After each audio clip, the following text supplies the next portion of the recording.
Hello students, এই YouTube চ্যানেলে তোমাদের সবাইকে ওয়েলকাম। তোমাদের মধ্যে স্টুডেন্টস যারা ক্লাস 11-12-এ পড়ছো অথবা নিট, জেই, কেবিপিওয়াই এই সমস্ত কম্পিটিটিভ এক্সামিনেশনের জন্য প্রিপারেশন নিচ্ছ, তারা স্টুডেন্টস কেমিস্ট্রি প্রিপারেশনের জন্য এই চ্যানেলটাকে অবশ্যই সাবস্ক্রাইব করে রাখো। কারণ স্টুডেন্টস এই চ্যানেলে আমরা এই সমস্ত কম্পিটিটিভ এক্সামিনেশনের কেমিস্ট্রি প্রিপারেশন ডিটেলসে ডিসকাস করি, যেটা স্টুডেন্টস তোমরা যদি খুব সিরিয়াসলি ফলো করো তাহলে কেমিস্ট্রি প্রিপারেশনটা তোমরা খুব সহজেই ঘরে বসে নিয়ে নিতে পারবে। ওকে স্টুডেন্টস, আর এখন আমরা যে এক্সট্রিমলি ইউজফুল সিরিজটা ডিসকাস করছি, that is NCERT line by line, সেই সিরিজটার মধ্যে স্টুডেন্টস আজকে আমরা অ্যালকেনের chemical properties, that is chemical রিয়াকশনের মধ্যে একটা extremely important reaction, that is substitution রিয়াকশনকে ডিটেলসে ডিসকাস করব, যেটা আমি কনফিডেন্ট যে তোমরা খুব সহজেই বুঝতে পারবে। তাহলে চলো স্টুডেন্টস শুরু করা যাক। তোমরা স্টুডেন্টস যারা হাইড্রোকার্বনের প্রিভিয়াস ভিডিওগুলো দেখোনি তারা অবশ্যই এনসিইআরটি লাইন বাই লাইন এই প্লেলিস্টে গিয়ে প্রিভিয়াস ভিডিওগুলো দেখে নাও, তাহলে স্টুডেন্টস তোমাদের কনসেপ্টের কন্টিনিউয়েশন থাকবে অ্যান্ড তোমরা খুব সহজেই এই টপিকগুলোকে বুঝতে পারবে। দেখো স্টুডেন্ট, আমরা আগের ভিডিওতেই দেখেছিলাম যে অ্যালকেনগুলোর নেচার হচ্ছে অলমোস্ট নন পোলার, আর এই নন পোলার নেচারের জন্য অ্যালকেনের রিঅ্যাক্টিভিটি বা কেমিক্যাল রিয়াকশানে যাওয়ার টেন্ডেন্সি খুব কম। ওই জন্য অ্যালকেনের ইন জেনারেল যে সমস্ত রিয়াকশানগুলো আমরা ডিসকাস করব, সেই সমস্ত রিয়াকশানগুলোকে আমাকে ড্রাস্টিক কন্ডিশনে করতে হবে। ড্রাস্টিক কন্ডিশন মানে কি? হাই টেম্পারেচার দিতে হবে, অথবা হাই প্রেশার দিতে হবে, অথবা high temperature and high pressure দুটোই দিতে হবে, তবে অ্যালকেন রিয়াকশান করবে। আদারওয়াইজ অ্যালকেনগুলো রিয়াকশানে টেক পার্ট করবে না। ওকে স্টুডেন্ট, সেটাই স্টুডেন্টস এখানে বলেছে যে alkanes are generally inert towards acids, bases, oxidising and reducing agents, এইগুলোতে অ্যালকেনরা চট করে রিয়াকশান করে না। However they undergo the following reactions under certain condition. এই সার্টেন কন্ডিশনটা হলো high temperature or high pressure or both. Okay students, এবার দেখো আমরা রিয়াকশানগুলো ডিটেলসে ডিসকাস করব। প্রথমেই দেখো স্টুডেন্টস, আমরা ডিসকাস করছি সাবস্টিটিউশন রিয়াকশান। আগে আমরা বুঝি যে অ্যালকেনের সাবস্টিটিউশন রিয়াকশান মানেটা কি। দেখো, অ্যালকেনে আমরা কি জানি? Carbon carbon single bond present আছে অ্যান্ড কার্বনের রিমেনিং ভ্যালেন্সিগুলো হাইড্রোজেন দিয়ে এইভাবে স্যাটিসফাইড হয়েছে। প্রত্যেকটা কার্বনের টেট্রাভ্যালেন্ট মানে চারটে যে বন্ড করবে, সেই চারটে বন্ড এইভাবে রিমেনিং পোর্শনগুলো হাইড্রোজেন দিয়ে স্যাটিসফাইড হবে। এবার সাবস্টিটিউশন রিয়াকশান মানে এই যে কার্বন হাইড্রোজেনটা আছে, এই হাইড্রোজেনটা সাবস্টিটিউট হয়ে এইখানে আদার কোনো গ্রুপ ঢুকবে। সেই গ্রুপটা কি হতে পারে? সেই গ্রুপগুলো কোনো হ্যালোজেন হতে পারে। হ্যালোজেনগুলোকে ইন জেনারেল আমরা এক্স দিয়ে ডিনোট করি। অথবা সেই গ্রুপটা NO2 গ্রুপ হতে পারে, দ্যাট ইজ নাইট্রো গ্রুপ, অথবা সালফোনিক অ্যাসিড গ্রুপ হতে পারে, মানে SO3H হতে পারে, সালফোনিক অ্যাসিড গ্রুপ। তাহলে হাইড্রোজেনটা রিপ্লেস হয়ে অ্যালকেনের কোনো হ্যালোজেন আসতে পারে, অথবা নাইট্রো গ্রুপ আসতে পারে, অথবা সালফোনিক অ্যাসিড গ্রুপ আসতে পারে। Clear student? এখানে স্টুডেন্টস আমরা শুধুমাত্রই হ্যালোজেনেশন রিয়াকশান কনসিডার করব, যেখানে অ্যালকেনের এই হাইড্রোজেনটা রিপ্লেস হয়ে একটা হ্যালোজেন আসবে। ওকে স্টুডেন্ট, এখানে একটা ইনফরমেশান একটু মাথায় রেখে দেবে যে lower alkanes do not undergo nitration and sulphonation reaction. যেগুলো লোয়ার অ্যালকেন মানে একটা কার্বন কন্টেনিং বা দুটো কার্বন কন্টেনিং যে সমস্ত অ্যালকেনগুলো আছে, তারা কিন্তু নাইট্রেশন অ্যান্ড সালফোনেশন রিয়াকশানে টেক পার্ট করে না। মানে সেই সমস্ত অ্যালকেনগুলোর এই হাইড্রোজেনটা রিপ্লেস হয়ে কখনোই NO2 গ্রুপ বা SO3H গ্রুপ আসবে না।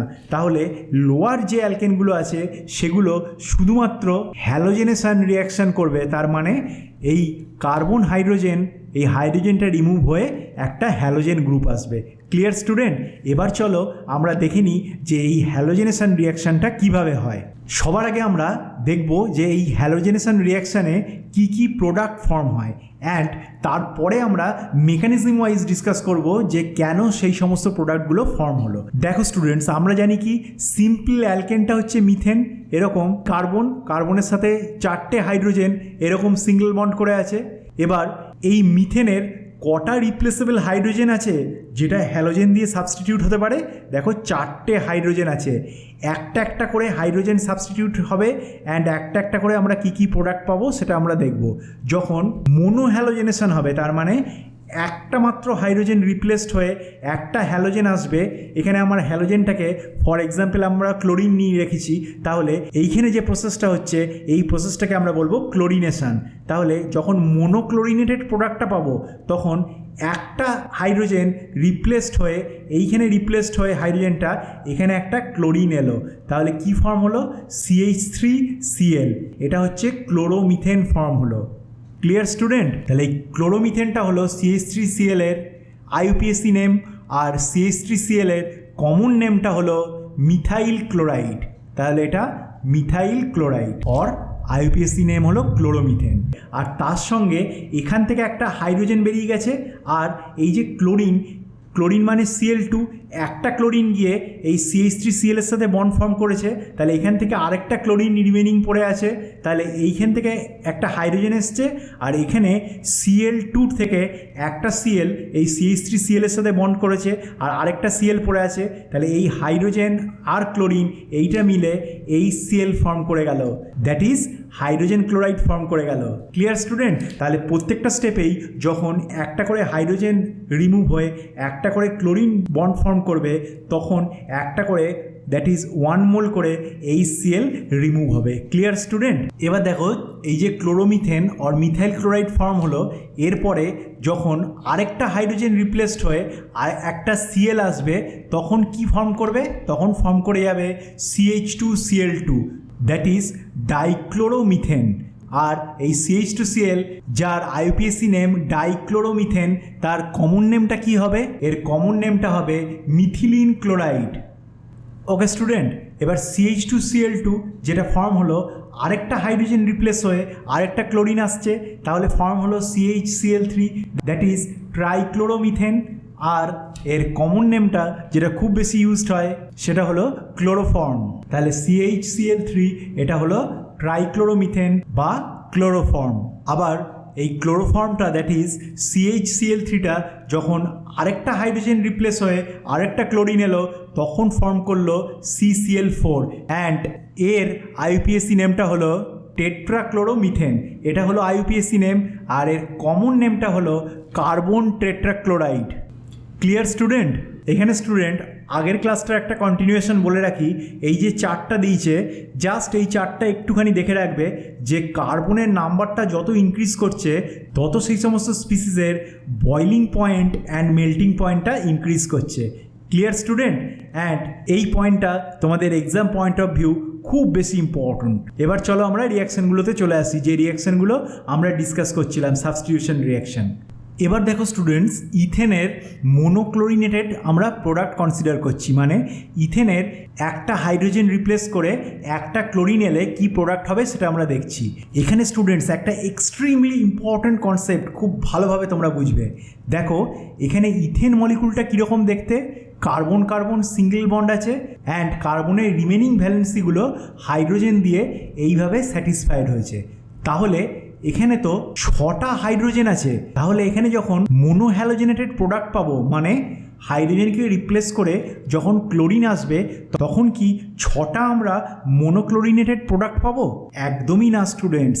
দেখো এখানে 6টা হাইড্রোজেন থাকলেও এই 6টা হাইড্রোজেন হচ্ছে equivalent set of hydrogen. Extremely important student এই কনসেপ্টটা, equivalent set of hydrogen. Equivalent set of hydrogen মানে কি? যে কোনো একটা হাইড্রোজেন রিপ্লেস হয়ে আমার যদি ক্লোরিন আসে তাহলে সেম প্রোডাক্ট পাবো। ধরো এই হাইড্রোজেনটা রিপ্লেস হয়ে ক্লোরিন এলো, তাহলেও আমি পাবো CH3 CH2Cl। আবার এই হাইড্রোজেনটা রিপ্লেস হয়েও যদি ক্লোরিন আসে তখনও আমি পাবো CH3 CH2Cl। আবার এই হাইড্রোজেনটা রিপ্লেস হয়েও যদি একটা ক্লোরিন আসে তাহলেও পাবো CH3 CH2Cl।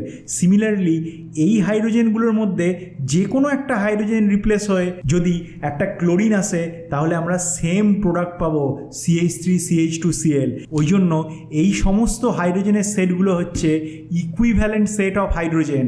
তাহলে যখন ইকুইভ্যালেন্ট সেট অফ হাইড্রোজেন থাকবে তখন একটা সেই হাইড্রোজেনকে রিপ্লেস করে যদি কোনো হ্যালোজেন অ্যাটম বন্ড ফর্ম করে তাহলে প্রোডাক্ট কিন্তু একটাই পাবো। ওই জন্য ইথেনের মোনোক্লোরিনেটেড প্রোডাক্ট আমরা একটাই পাবো, সেটা হবে ক্লোরোমিথেন।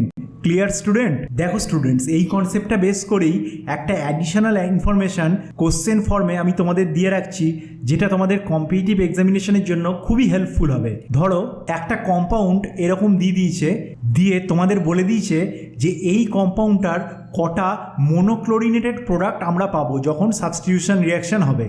দেখো স্টুডেন্ট, এই ধরনের কোশ্চেন যখনই পাবে তোমাকে একটা জিনিস শুধু আইডেন্টিফাই করতে হবে, সেটা হচ্ছে কতগুলো non equivalent set of hydrogen atom আছে। যতগুলো non equivalent set of hydrogen atom থাকবে ততগুলো মোনোহ্যালোজেনেটেড প্রোডাক্ট আমরা পাবো বা মোনোক্লোরিনেটেড প্রোডাক্ট আমরা পাবো। তাহলে এই যে তিনটে হাইড্রোজেন আছে, দেখো এই তিনটে হাইড্রোজেন CH3-র এই তিনটে হাইড্রোজেনই হচ্ছে ইকুইভ্যালেন্ট, কারণ এই তিনটে হাইড্রোজেনের মধ্যে যে কোনো একটা হাইড্রোজেনকে আমি যদি সাবস্টিটিউট করে একটা ক্লোরিন অ্যাটমকে আনি তাহলে সেম কম্পাউন্ড ফর্ম হবে। তাহলে এইখানে এই যে CH3-র এই তিনটে হাইড্রোজেন, এটা হচ্ছে ইকুইভ্যালেন্ট সেট অফ হাইড্রোজেন। এই তিনটেকে আমরা কালেকটিভলি A দিয়ে ডিনোট করলাম। সিমিলার ওয়েতে এইখানে যে CH2 আছে, এখানেও এই দুটো হাইড্রোজেনই হচ্ছে ইকুইভ্যালেন্ট সেট, কারণ এই দুটো হাইড্রোজেনের মধ্যে যে কোনো একটা হাইড্রোজেনকে আমি রিপ্লেস করে যদি হ্যালোজেন আনি তাহলে সেম প্রোডাক্ট পাবো। তাহলে এই একটা নন ইকুইভ্যালেন্ট সেট অফ হাইড্রোজেন। এবার দেখো স্টুডেন্টস, এইখানে যে কার্বনটা আছে সেটা এই একটা বন্ড করেছে, এই একটা বন্ড করেছে অ্যান্ড এই একটা বন্ড করেছে। আমরা জানি কার্বনস আর টেট্রাভ্যালেন্ট, তাহলে এই যে আরেকটা বন্ড আছে এই কার্বনটার, সেটা অবভিয়াসলি আরেকটা হাইড্রোজেনের সাথে বন্ড আছে, অ্যান্ড এই একটা হাইড্রোজেন হচ্ছে একটা নন ইকুইভ্যালেন্ট সেট অফ হাইড্রোজেন। তাহলে এই একটা নন ইকুইভ্যালেন্ট সেট অফ হাইড্রোজেন হলো, এই একটা নন ইকুইভ্যালেন্ট সেট অফ হাইড্রোজেন হলো, এই সিঙ্গেল হাইড্রোজেনটা একটা নন ইকুইভ্যালেন্ট হাইড্রোজেনের সেট, এটাকে আমি C দিয়ে ডিনোট করছি। ওকে স্টুডেন্ট, এবার দেখো এই পোর্শনটাতে আর এই পোর্শনটাতে যে কার্বনের সাথে হাইড্রোজেনগুলো আছে, অবশ্যই কটা হাইড্রোজেন আছে? দুটো হাইড্রোজেন আছে। এখানে CH2 আছে অ্যান্ড এখানে CH2 আছে। তাহলে এই দুটো হাইড্রোজেন হচ্ছে একটার আরেকটার ইকুইভ্যালেন্ট সেট অফ হাইড্রোজেন, যেটাকে আমি D দিয়ে ডিনোট করছি। এটাকেও D দিয়ে ডিনোট করলাম অ্যান্ড এটাকেও D দিয়ে ডিনোট করলাম। ওকে স্টুডেন্ট, এবার এই D এর পরে এইখানে এই যে পোর্শনটা আছে অ্যান্ড এইখানে যে পোর্শনটা আছে, এই দুটো সেট অফ হাইড্রোজেন, মানে এখানে যে CH2টা আছে অ্যান্ড এখানে যে CH2টা আছে, সেটা আবার নিজেদের মধ্যে ইকুইভ্যালেন্ট সেট অফ হাইড্রোজেন। তাহলে এটাকে আমি E দিয়ে ডিনোট করছি অ্যান্ড এটাকেও আমরা E দিয়ে ডিনোট করছি। ওকে স্টুডেন্ট, আর এইখানে যেটা পড়ে আছে সেটা ইন্ডিভিজুয়াল একটা নন ইকুইভ্যালেন্ট সেট অফ হাইড্রোজেন, এটাকে আমি F দিয়ে ডিনোট করছি। এবার দেখো স্টুডেন্ট, এটা আরও ভালোভাবে বুঝতে পারবে যদি কম্পাউন্ডটা আমি এইরকমভাবে ভিজুয়ালাইজ করে নিই যে এখানে ডবল বন্ড আছে আর এখানে CH2 CH3 আছে। তাহলে এই গ্রুপটার রেসপেক্টে এই দুটো পোর্শন হচ্ছে কি সিমিলার পোর্শন, দ্যাট ইজ অর্থ পোর্শন। এই দুটো পোর্শন অর্থ পোর্শন। তাহলে এই দুটো অর্থ পোর্শনে যে সমস্ত সেট অফ হাইড্রোজেনগুলো আছে সেগুলো ইকুইভ্যালেন্ট সেট অফ হাইড্রোজেন। এই যে পোর্শনটা আছে অ্যান্ড এই পোর্শনটা আছে, এই গ্রুপটার রেসপেক্টে এটা মেটা পজিশন। মেটা পজিশনে যে হাইড্রোজেনগুলো আছে সেগুলো একটার আরেকটার ইকুইভ্যালেন্ট সেট অফ হাইড্রোজেন, হোয়ারএজ এই গ্রুপটার এক্সট্রিম 180 ডিগ্রি অ্যাঙ্গেলে যে হাইড্রোজেনগুলো আছে, দ্যাট ইজ প্যারা পজিশনে যেগুলো আছে সেগুলো হচ্ছে নিজেদের মধ্যে ইকুইভ্যালেন্ট সেট অফ হাইড্রোজেন। তাহলে স্টুডেন্ট ব্যাপারটা ক্লিয়ার হলো? কিন্তু এখানে যেহেতু এটা বেঞ্জিন রিং নেই, ওই জন্য অর্থ মেটা প্যারা এই পজিশনগুলো আমরা বলতে পারবো না সাইক্লোহেক্সেন সিস্টেমে। কিন্তু ব্যাপারটা বোঝার জন্য আমরা এই কনসেপ্টটাকে আনলাম, যাতে তোমরা খুব সহজেই কোন হাইড্রোজেনগুলো equivalent set of hydrogen and কোন হাইড্রোজেনগুলো non equivalent set of hydrogen সেটা তোমরা খুব সহজে বুঝতে পারো। তাহলে স্টুডেন্ট, এখানে কটা set of non equivalent hydrogen হলো? A B C D E F, that is 6টা non equivalent set of hydrogen হলো। ওকে স্টুডেন্ট, এবার দেখো কয়েকটা ইনফরমেশান একটুখানি মাথায় রেখে দিতে হবে। সেটা হচ্ছে the rate of reaction of alkanes with halogen.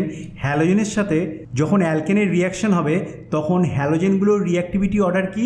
Fluorine is greater than chlorine, is greater than bromine, is greater than iodine. মানে ফ্লুরিনের রেটটা সবচেয়ে বেশি হবে, অ্যান্ড ফ্লুরিনের রেটটা এতই বেশি হবে যে এই রিয়াকশানটাকে কন্ট্রোল করা যাবে না, সেটাই বলেছে fluorination is too violent to be controlled. ওই জন্য স্টুডেন্টস আমরা যখন হ্যালোজেনেশন করব ইন জেনারেল আমরা আইদার ক্লোরিনেশন অর ব্রোমিনেশন অথবা আয়োডিনেশনটা করব। এবার দেখো যে ডিফারেন্ট হাইড্রোজেনগুলো আছে, মানে যখন হাইড্রোজেনগুলো 3 ডিগ্রি কার্বন বা টারশিয়ারি কার্বনের সাথে লিঙ্কড থাকবে সেই হাইড্রোজেনগুলোকে আমরা 3 ডিগ্রি হাইড্রোজেন বলবো। যখন সেকেন্ডারি কার্বনের সাথে হাইড্রোজেনগুলো লিঙ্কড থাকবে তখন সেটাকে আমরা 2 ডিগ্রি হাইড্রোজেন বলবো। অ্যান্ড যখন প্রাইমারি কার্বনের সাথে কোনো হাইড্রোজেন লিঙ্কড থাকবে সেটাকে আমরা 1 ডিগ্রি হাইড্রোজেন বলবো। তাহলে rate of replacement of hydrogen, কোন হাইড্রোজেনটার অ্যাবস্ট্রাকশন রেটটা বেশি হবে? 3 ডিগ্রি হাইড্রোজেনের রেটটা বেশি হবে 2 ডিগ্রির থেকে দেন 1 ডিগ্রি। Clear student? তাহলে স্টুডেন্টস এখানে যেটা বলছে, যদি একটা এই রকম সিস্টেম হয়, ধরো CH2 CH3 এখানে CH3 CH3 এই ধরনের সিস্টেম যদি হয়, তাহলে অবভিয়াসলি এই হাইড্রোজেনগুলো হচ্ছে 1 ডিগ্রি হাইড্রোজেন। এই হাইড্রোজেনটা যেহেতু 2 ডিগ্রি কার্বনের সাথে লিঙ্কড আছে তাহলে এটা 2 ডিগ্রি হাইড্রোজেন। এই কার্বনটা যেহেতু 3টে কার্বনের সাথে লিঙ্কড আছে তাহলে এই হাইড্রোজেনটা হচ্ছে 3 ডিগ্রি হাইড্রোজেন। আবার এই দিকের হাইড্রোজেনগুলো যেহেতু একটা কার্বনের সাথে লিঙ্কড আছে তাহলে এগুলো সব হচ্ছে 1 ডিগ্রি হাইড্রোজেন করে। তাহলে এইখানে কি বলছে, এই যে 3 ডিগ্রি হাইড্রোজেনটার এইটা রিপ্লেস হয়ে ক্লোরিন আসার বা কোনো হ্যালোজেন আসার রেটটা সবচেয়ে বেশি হবে। দ্যাট ইজ 3 ডিগ্রি হাইড্রোজেন এর অ্যাবস্ট্রাকশন রেট সবচেয়ে বেশি হবে কার থেকে? 2 ডিগ্রির থেকে অ্যান্ড 1 ডিগ্রির থেকে। Clear student? সেটাই এখানে বলেছে rate of replacement of hydrogens of alkanes is 3 degree greater than 2 degree greater than 1 degree. Clear student? এবার দেখো স্টুডেন্ট, আয়োডিনেশন রিলেটেড একটা ইম্পর্ট্যান্ট ইনফরমেশান তোমাদের মাথায় রাখতে হবে। সেটা কি? আয়োডিনেশন রিয়াকশানটা হচ্ছে very slow and reversible in nature, মানে আয়োডিনেশন রিয়াকশানটা রিভার্সেবল নেচারের। ওই জন্য আয়োডিনেশন করে যখন CH3I ফর্ম করবে অ্যান্ড HI ফর্ম করবে, আবার একটা টেন্ডেন্সি থাকবে এই প্রোডাক্টগুলো that is CH3I and HI এরা নিজেদের মধ্যে রিয়াকশান করে আবার CH4 অ্যান্ড I2 ফর্ম করার, মানে রিয়াকশানটাকে ব্যাক সাইডে নিয়ে যাওয়ার। ওই জন্য স্টুডেন্টস আমাদের আয়োডিনেশন রিয়াকশানের সময় কি করতে হবে, এই যে প্রোডাক্টে HI ফর্ম হলো এই HIটাকে আমাকে রিমুভ করে নিতে হবে রিয়াকশান মিডিয়াম থেকে। কারণ আমরা লাস্টেলিয়ের প্রিন্সিপাল অনুযায়ী জানি যে যখন কোনো প্রোডাক্ট ফর্ম করছে সেই প্রোডাক্টের মধ্যে একটা প্রোডাক্ট বা দুটো প্রোডাক্টকে আমরা যদি মিডিয়াম থেকে তুলে নিই বা প্রোডাক্টের কনসেন্ট্রেশন কমিয়ে নিই তাহলে অ্যাকর্ডিং টু লাস্টেলিয়ের প্রিন্সিপাল ইকুইলিব্রিয়ামটা রাইট সাইডে শিফটেড হয়। তাহলে এই যে HIটা ফর্ম হলো এটা যদি আমি মিডিয়াম থেকে তুলে নিতে পারি বা কারোর সাথে রিয়াকশান করে HIটাকে কনজিউম করিয়ে নিতে পারি তখন রিয়াকশানটা ফরওয়ার্ড ডাইরেকশানে যাবে অ্যান্ড আমাদের যে desired product CH3I that is আয়োডিনেটেড প্রোডাক্টটা সেটা আমরা বেশি অ্যামাউন্টে পাবো। ওই জন্য আয়োডিনেশন রিয়াকশান করার সময় HiO3 অথবা HNO3 দিয়ে রিয়াকশানটা করানো হয় যাতে এই HNO3 অথবা HiO3 যে HIটা ফর্ম হচ্ছে সেটাকে কনজিউম করে ফার্দার আয়োডিন ফর্ম করে দিতে পারে। অ্যান্ড আয়োডিন যখনই ফর্ম করে দেবে তখন রিয়াক্টেন্টে আয়োডিনের অ্যামাউন্ট বেড়ে যাবে অ্যান্ড রিয়াকশানটা আরও বেশি অ্যামাউন্টে ফরওয়ার্ড ডাইরেকশানে যাবে অ্যান্ড ডিজায়ার্ড প্রোডাক্টটা CH3Iটা আমরা বেশি অ্যামাউন্টে পাবো। Clear student? এবার চলো স্টুডেন্টস আমরা দেখে নিই এই যে হ্যালোজেনেশনটা হচ্ছে সেটা কি মেকানিজম বা কি পাথওয়ে ফলো করছে, তার মানে রিয়াকশানটা কিভাবে প্রসিড করছে। ওকে স্টুডেন্ট? দেখো স্টুডেন্ট, এই রিয়াকশানটা হচ্ছে একটা ফ্রি রেডিক্যাল চেন মেকানিজম।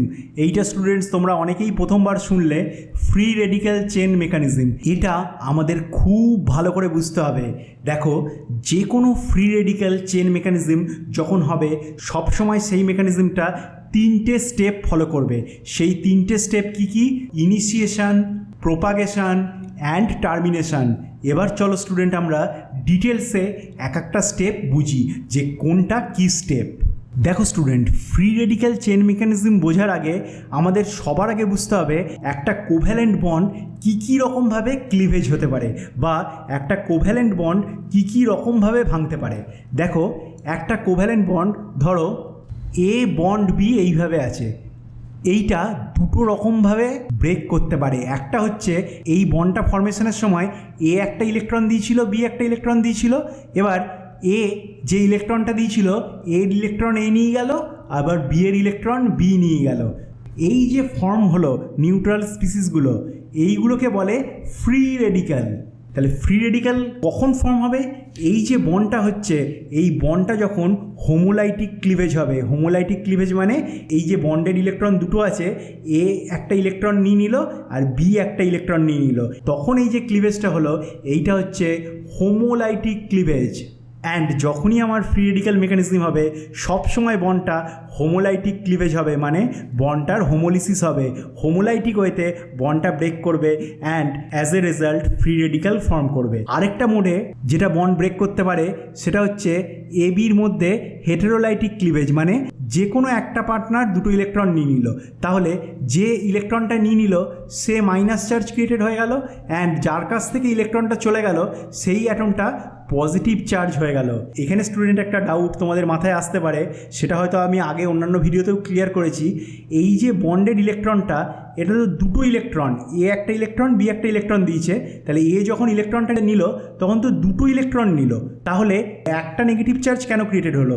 এখানে তো দুটো নেগেটিভ চার্জ ক্রিয়েটেড হতে পারতো, দ্যাট ইজ 2- হতে পারতো, যেহেতু দুটো ইলেকট্রন নিয়েছে। কিন্তু না, দেখো এখানে এই যে দুটো ইলেকট্রন নিয়েছে তার মধ্যে একটা ইলেকট্রন তো এর নিজেরই, তাহলে এক্সট্রা কটা ইলেকট্রন পেল? এক্সট্রা এ একটা ইলেকট্রন পেল, একটা ইলেকট্রন ওর নিজের, আর এখান থেকে বি এর ইলেকট্রনটাও নিয়ে চলে গেল। ওই জন্য এক্সট্রা ইলেকট্রন একটা পাওয়ার জন্য ইউনি নেগেটিভ চার্জ ক্রিয়েটেড হলো, দ্যাট ইজ একটা নেগেটিভ চার্জ ক্রিয়েটেড হলো, কিন্তু ইলেকট্রন দুটো অ্যাকোয়ার করলো। এই দুটো ইলেকট্রনের মধ্যে একটা ওর নিজের ইলেকট্রন, আরেকটা ইলেকট্রন বি এর কাছ থেকে নিয়েছে, তাহলে এটা একটা হলো হেটেরোলাইটিক ক্লিভেজ। আরেকটা হেটেরোলাইটিক ক্লিভেজ হতে পারে কি, যখন এই বন্ডেড ইলেকট্রনটা এ না নিয়ে বি দুটো বন্ডেড ইলেকট্রন নিয়ে নেবে, তাহলে তখন ক্লিভেজটা কীরকম হবে? এটা প্লাস হয়ে যাবে অ্যান্ড বিটা এই দুটো ইলেকট্রন নেওয়ার জন্য আগের মতো মাইনাস হয়ে যাবে। তাহলে এই যে ক্লিভেজটা হলো এটা হচ্ছে হেটেরোলাইটিক ক্লিভেজ। ওকে স্টুডেন্ট, তাহলে স্টুডেন্ট আমরা যদি ক্লোরিনেশনটাকে রেফারেন্স ধরে রিয়াকশনটাকে কনসিডার করি, তাহলে ইনিশিয়েশন স্টেপ কোনটা হলো? যেখানে Cl2 মলিকুল, দ্যাট ইজ দুটো ক্লোরিন অ্যাটম এই যে বন্ড ফর্ম করে আছে, এটার হোমোলাইটিক ক্লিভেজ হবে। হোমোলাইটিক ক্লিভেজটা এরকম সিঙ্গেল হেডের অ্যারো দিয়ে রিপ্রেজেন্টেড হয় অ্যান্ড এই প্রসেসটাকে হোমোলিসিস বলে। তাহলে ক্লোরিন ফ্রি রেডিক্যাল ফর্ম হলো। ওকে স্টুডেন্ট, এবার দেখো স্টুডেন্ট এখানে একটা ইনফরমেশন মাথায় রাখতে হবে, Cl-Cl bond is weaker than Cc and CH bond, কারণ Cl-Cl বন্ড লেন্থ বেশি, ওই জন্য কার্বন কার্বন বন্ড বা কার্বন হাইড্রোজেন বন্ডের থেকে এই বন্ডটা উইক। ওই জন্য হোমোলিসিসটা যখন হলো দিয়ে ফ্রি রেডিক্যাল ফর্ম হলো, ওই জন্য ক্লোরিনটার ফ্রি রেডিক্যাল ফর্ম হলো। এখানে কিন্তু প্রথম স্টেপে কার্বনের বা হাইড্রোজেনের ফ্রি রেডিক্যাল ফর্ম হলো না।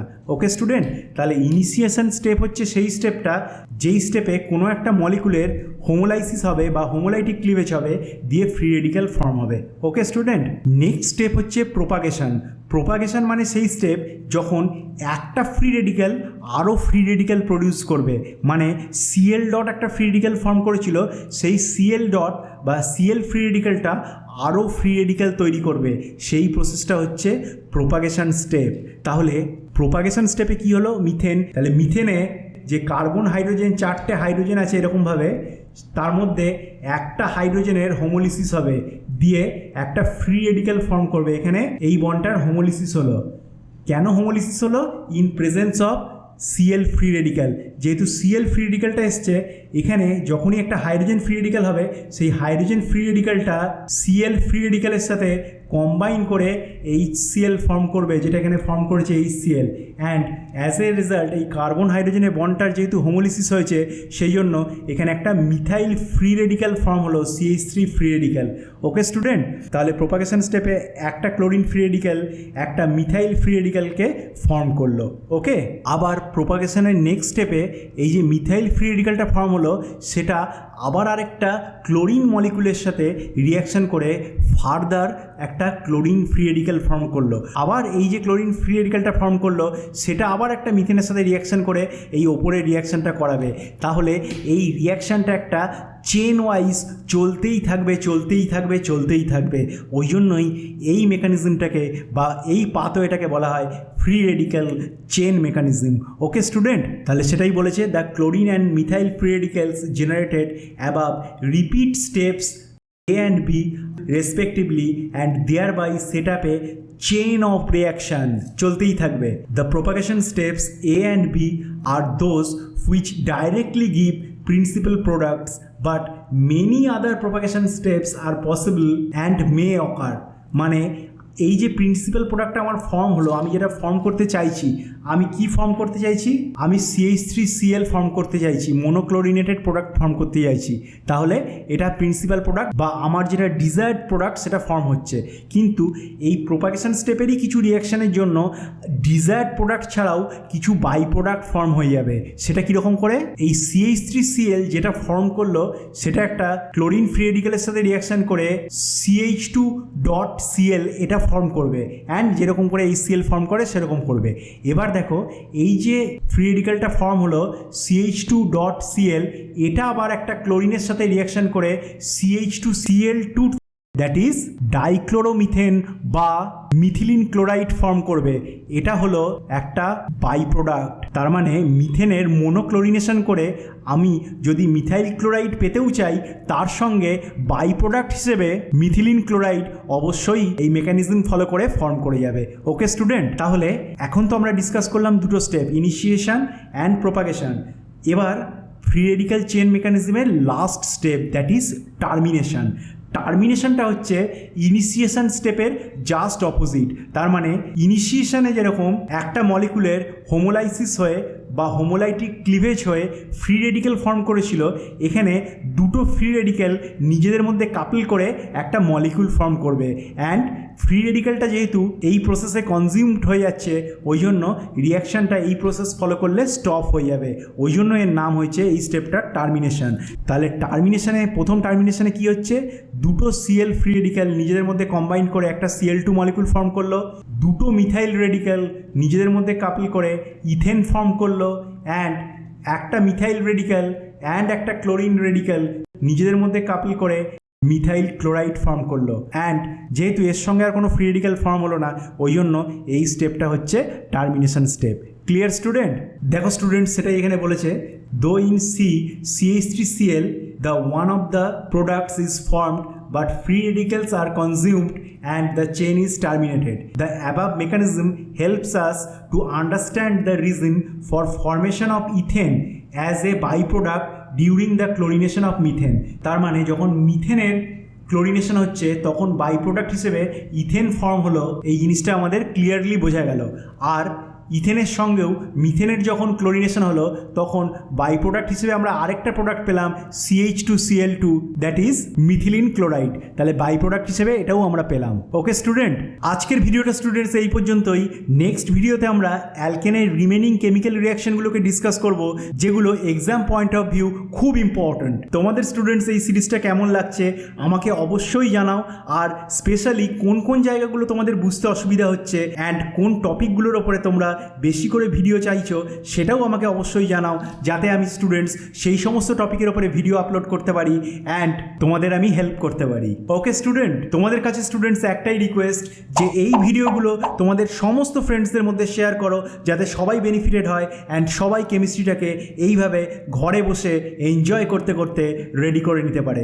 থ্যাংক ইউ স্টুডেন্টস, দেখা হচ্ছে নেক্সট ভিডিওতে, যেখানে আমরা অ্যালকেনের রিমেনিং রিয়াকশনগুলোকে ডিটেলসে ডিসকাস করব। বাই।